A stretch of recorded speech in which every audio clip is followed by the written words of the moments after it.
Olá, colegas professores, alunos. Esta é mais uma aula do nosso menu de conteúdos integrados. E o tema da nossa aula de hoje, né? Essa aula ela foi especialmente pensada para a primeira série do ensino médio. Entretanto, qualquer série, tá, pode fazer uso desta aula, tá, para complementar aí, as aulas de vocês, tá bom? O tema da nossa aula de hoje é a resenha jornalística. E agora a gente vai ver um pouquinho, né, qual a habilidade que a gente vai trabalhar nesta aula. Olha só. A habilidade que a gente vai usar é a habilidade 103 geral de linguagens para o ensino médio, certo? Para a primeira série do ensino médio. Então, nós temos aí como habilidade analisar o funcionamento das linguagens para interpretar e produzir criticamente discursos em textos de diversas semioses, visuais, verbais, sonoras e gestuais. E quais são os objetos de conhecimento? Ou seja, quais são aqueles conteúdos que a gente vai aprofundar um pouquinho mais para que a gente consiga atingir essa habilidade? Vamos a eles? Características da resenha jornalística e o editorial e a formação de opinião. Então, gente, vamos começar falando um pouquinho sobre algumas características de uma resenha jornalística, tá? Então, primeiramente, a gente vai falar sobre que tipo de texto é esse, né? Esse texto ele tem um caráter jornalístico opinativo, tá? E, entretanto, né, as visões do editor devem estar teoricamente embasadas, dando credibilidade ao tema que foi exposto, né, dentro dessa resenha, ok?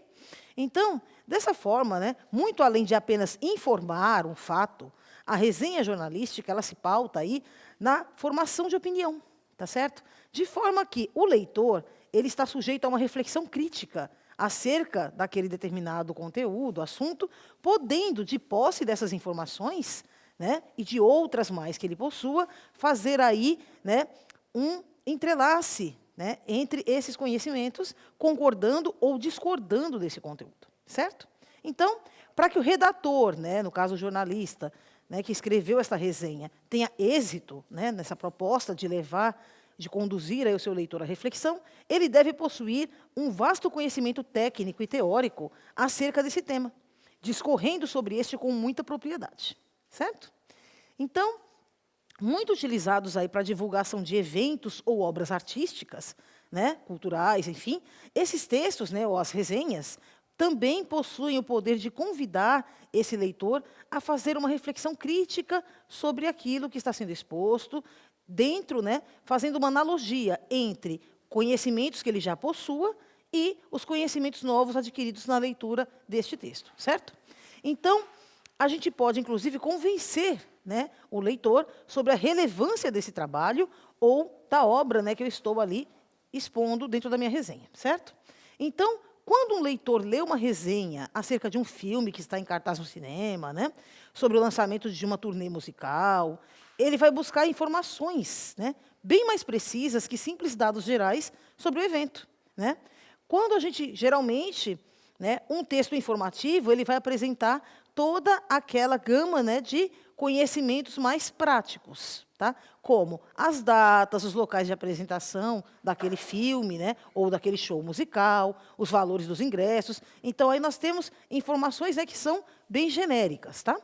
No caso, o leitor, quando ele busca saber mais sobre a qualidade do espetáculo, né, aí, geralmente, ele procura uma resenha, porque ali ele vai poder ter um panorama um pouco maior, tá, sobre o que trata aquele filme ou qual é, né, o tema daquele show, daquele musical, né, daquele espetáculo que ele está assistindo, certo?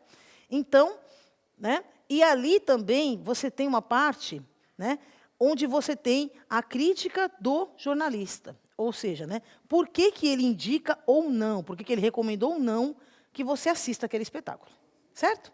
Então, daí a importância, né, do jornalista crítico, tá? Que ele deve ser um profundo conhecedor daquela área específica, e, se possível, né, com formação acadêmica do assunto.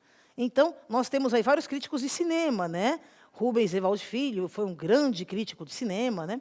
Escrevia colunas em vários jornais, falando um pouquinho sobre os filmes que estavam em cartaz e por que ele recomendava que você assistisse um filme ou outro, ou, né, aqueles que ele não recomendava lá muito bem, tá?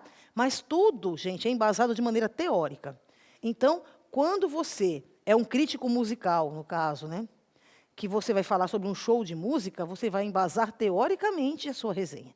Você vai explicar por que tal parte do show foi boa, por que não foi, tá? Tudo dentro de todo um sistema técnico e lógico ali, ok?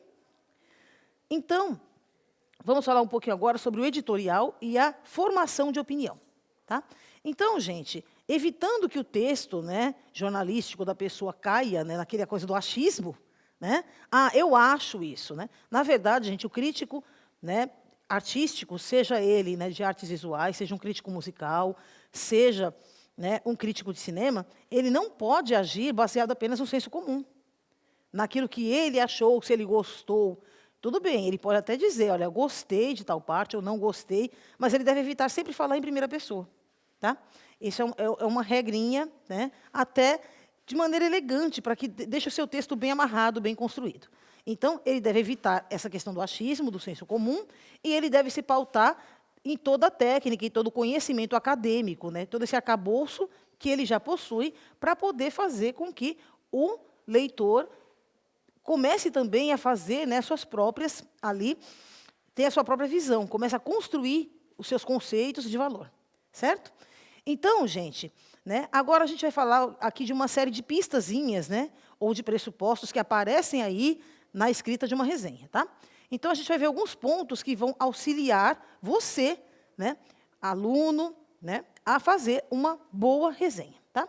Primeiramente, você deve procurar, né, saber quem será o seu público-alvo, ou seja, para quem você está escrevendo aquela resenha.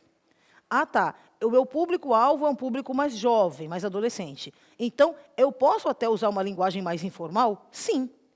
Tá? Agora, vamos supor, eu tenho que fazer um texto técnico, né, mais técnico, sobre a resenha de um livro na área jurídica. Eu vou poder utilizar uma linguagem muito informal, né, com jargões populares? Não. Porque esse livro, né, que eu vou estar falando sobre ele, vou estar discorrendo sobre esse assunto, ele vai ser justamente voltado para pesquisadores acadêmicos, para juízes, advogados. Então, eu tenho que ter um conhecimento técnico, inclusive da linguagem jurídica. Do contrário, meu texto, né, vai cair naquilo que a gente falou antes, vai descambar no achismo, certo? Então, né, vamos ver aqui um exemplozinho aqui, claro. Ó. Se a gente vai falar acerca de um show, de uma banda de música teen, né, uma banda de música adolescente, tá? Uma boy band, por exemplo, né, ou essas K-pops, né, essas bandas de K-pop, tá? Então, como que eu vou falar sobre isso, né? Vale a pena eu seguir um tom aí mais informal, tá? Justamente trazendo uma linguagem mais próxima daquele fã. Até mesmo com a adoção de uma ou outra expressão ou gíria da moda, né, dentro daquele nicho ali que eu procuro, né, direcionar a minha resenha, certo? Então, gente, uma coisa que a gente deve sempre prestar atenção é que a gente não deve também exagerar na linguagem do leitor, tá certo? E nas gírias, nas expressões comumente usadas por esses grupos, tá bom? Do contrário, né, gente, o seu texto acaba ficando truncado. Aí ele fica informal demais, fica parecendo um bate-papo entre dois coleguinhas de escola. E a ideia não é essa. A ideia é, acima de tudo, passar a informação de um fato e fazer com que esse leitor reflita sobre isso. Certo? Então, ele não pode se dispersar. Porque ele lê o texto, nossa, que engraçado, fala um monte de gíria, aí ele vai se ater mais a essas perfumarias, ou esses recursos de linguagem que você usou, do que a notícia em si, que é o importante para você.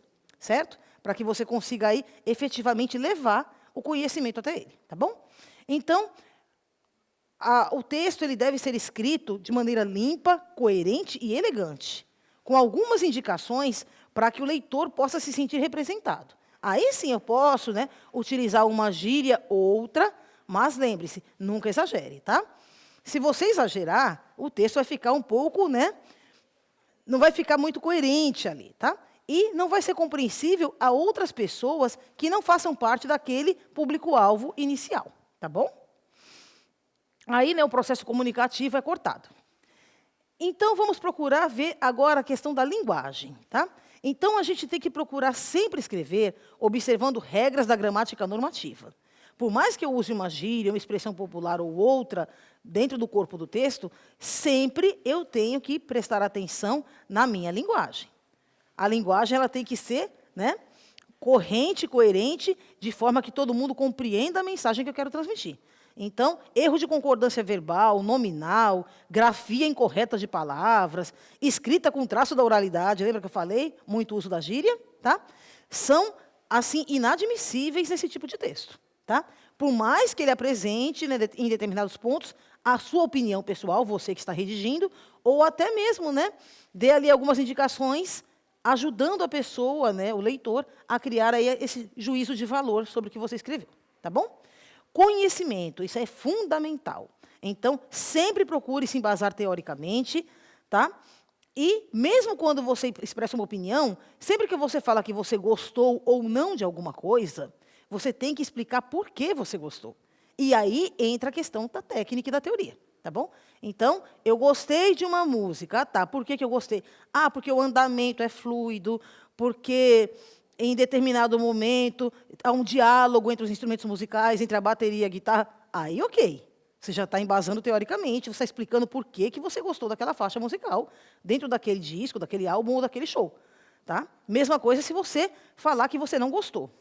Ah, eu não gostei de tal parte do show, ou de tal música desse álbum, porque, em um dado momento, a melodia parece que ela fica um pouco confusa, né? Há um erro na conversão do instrumento, né? Então, aí você explica também o porquê você não gostou. Ou a letra, né, em alguns momentos, ela apresenta rimas pobres, ou apresenta algum tipo de palavra que pode desagradar, né, de modo geral, que fica deselegante. Então, sempre se pauta nisso, tá bom? Sempre em base, teoricamente, tudo o que você fizer, tá bom? Olha só. Então, gente, vocês devem, né, prestar atenção que, dessa forma, né, para você dizer, né, que as coisas são boas ou más, tá?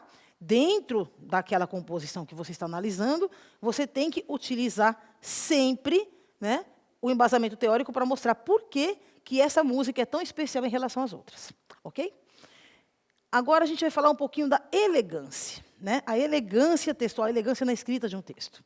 Então, gente, por mais que eu não goste de um festival, de um show, de uma música determinada, ou até do álbum inteiro, eu não posso ter a deselegância de chegar e falar mal, simplesmente porque eu não gostei, tá? Isso não faz sentido para o leitor. E você também acaba criando um outro problema, né, da deselegância textual. Ou seja, você ataca pessoas que você não conhece. Então, é praticamente inadmissível, é impossível que 20, 30, 40 pessoas, entre, né, produtores musicais, mixadores, né, pessoas aí que cuidam de toda essa parte técnica da construção de um álbum, não é possível que tanta gente tenha se formado, se juntado, para fazer uma coisa tão ruim. Então, cuidado com as palavras, mesmo que você faça uma crítica, faça de maneira elegante, para que essa crítica seja vista de uma maneira construtiva, não de uma forma pejorativa, que está desmerecendo o trabalho de uma equipe inteira. Tá bom? Então, a gente tem que tomar muito cuidado com isso. Tá? Então, como que a gente pode se referir a fatos, né?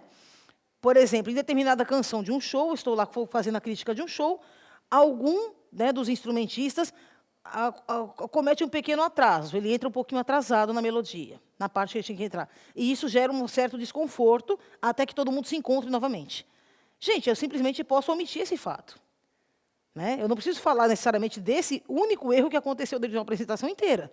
Tá certo? Então, você pode simplesmente não falar desse fato e falar apenas dos pontos mais agradáveis, né, os pontos de êxito dentro do show. Que é isso que os fãs esperam, né, ouvir. Agora, né, se acontece uma sucessão de erros e você quer falar, mas de uma maneira elegante, de forma a que aquelas pessoas prestem mais atenção, use sempre de maneira elegante essa crítica. Tá bom? Olha só, gente, aqui, tá? Uma coisa que também é bem bacana, né? Dentro aí do editorial e da formação de opinião, você tem que se manter sempre atento aos fatos. Então, não invente dados. Como número de público participante, não. Você vai ter essas informações. Geralmente, a assessoria de imprensa ela passa para você. Né? No caso, você sempre vai ter, né, o dia que aconteceu, qual foi o horário, qual foi o local onde aconteceu aquilo. Então, não inventa. Se você não souber naquele primeiro momento que você está redigindo, você depois entra em contato com outros colegas jornalistas, né? ou com outros coleguinhas, né, no caso vocês que estão aí aprendendo a fazer esse tipo de resenha, pega de fonte segura, de fonte confiável. Né? Na internet tem várias informações, aprenda a filtrar isso. E pegue sempre informações de fontes fidedignas. Evite o achismo, porque aí você acaba comprometendo a qualidade técnica do seu texto. Porque você vai estar colocando ali algumas inverdades. Então, evitem esse tipo de situação, ok? E, gente, agora, né, a gente vai ver rapidamente aqui um trechinho de uma resenha, tá? Que eu gostaria que vocês prestassem um pouquinho de atenção, tá? Em como é que funciona esse texto, a escrita de um texto, de uma resenha jornalística, tá bom? Esse é um texto, né, a crítica de um show, tá? Realizada, né, alguns anos atrás, e eu vou dar vou mostrar para vocês aí alguns pontos, tá? De atenção. Olha só. Tá? Então, ó, aqui a gente tem alguns elementos coesivos, né? Que elementos são esses, tá? Onde você evita, por exemplo, repetições de palavras no seu texto. Tá? Então, sempre evite repetir palavras no texto, de forma que ele fique mais fluido, tá certo? Então, aqui você vai colocar exatamente o que aconteceu. Você vai escrever, mas de uma maneira, né? Às vezes fazendo um elogio, uma coisa, mas você vai colocar exatamente aquilo que realmente aconteceu. Tá? Aqui, ó, nesse primeiro momento, você está falando o quê? Né? Você está fazendo aqui, ó, nessa primeira frasezinha aqui, né, até ampliou aqui um pouquinho. Tá? Deixa eu só grifar para vocês aqui, ó, rapidamente. Ó. Aqui, ó, aqui eu tenho o quê? A data certinha. Data e hora em que esse show começou. Tá? Isso é bem importante quando você vai falar de uma resenha jornalística de um show que você assistiu, tá? Aqui, a gente faz, logo na sequência, a gente fala um pouquinho sobre o cenário, tá? Como é que foi o cenário? Porque, geralmente, grandes shows musicais, eles não trazem apenas a música, né? Eles trazem também outras linguagens artísticas de interesse. Ou seja, para que a pessoa fique ali presa, né, por 2 horas e meia, observando um show de música, ela também precisará de algum apelo visual. E, geralmente, né, a cenotécnica por trás desses espetáculos, geralmente traz grandes efeitos de luz, né, grandes efeitos no telão de projeção de imagens, enfim. Né? Tá? Então, aqui você tem, né, olha só, aqui a gente fala um pouquinho, né, sobre as músicas. Olha só. Aí aqui, ó, já estou falando justamente, né, de uma canção. E eu estou colocando, né, por que essa canção ficou num trabalho perfeito. Tá? Por quê? Olha só. Né? Aqui eu falo um pouquinho sobre a estrutura dessa música, como ela é construída, como ela é feita. E aqui eu falo também, né, por que, né, que, olha só, tudo correu bem na condução dessa música. Tá? Onde teve um entrelaço, um casamento perfeito entre todos os instrumentos musicais ali. Certo? Ok? E assim, né, a gente vai seguindo. Só para vocês terem uma noção, né, de como a gente pode escrever de maneira simples, de maneira elegante, uma resenha musical. Ou, claro, né, você também pode pegar um quadro que você gostou muito, uma fotografia, um livro que você leu, e fazer um trabalho parecido com este. Certo? Então, gente, olha só, e até uma sugestão de atividade para vocês, né? Aqui eu dou aqui para vocês um exemplo, tá? Só que aí, gente, eu gostaria que vocês depois lessem com calma esse texto, e em seguida, eu gostaria que vocês se lembrassem de um filme, né? O professor de vocês aí, com certeza, vai pedir essa atividade para vocês posteriormente, tá bom? Então, lembrem-se de um filme, de um livro que vocês leram, enfim. E, atentando-se a esses elementos coesivos, né, que a gente viu aqui rapidamente, tentem escrever vocês a sua própria resenha. Embasando, lembre-se, teoricamente, o porquê que você gostou de tais e tais partes do livro ou do filme que você assistiu. Tá? Gente, a gente vai ficando por aqui. Muito obrigada. Espero que vocês tenham gostado deste conteúdo. A gente se vê. Tchau, tchau.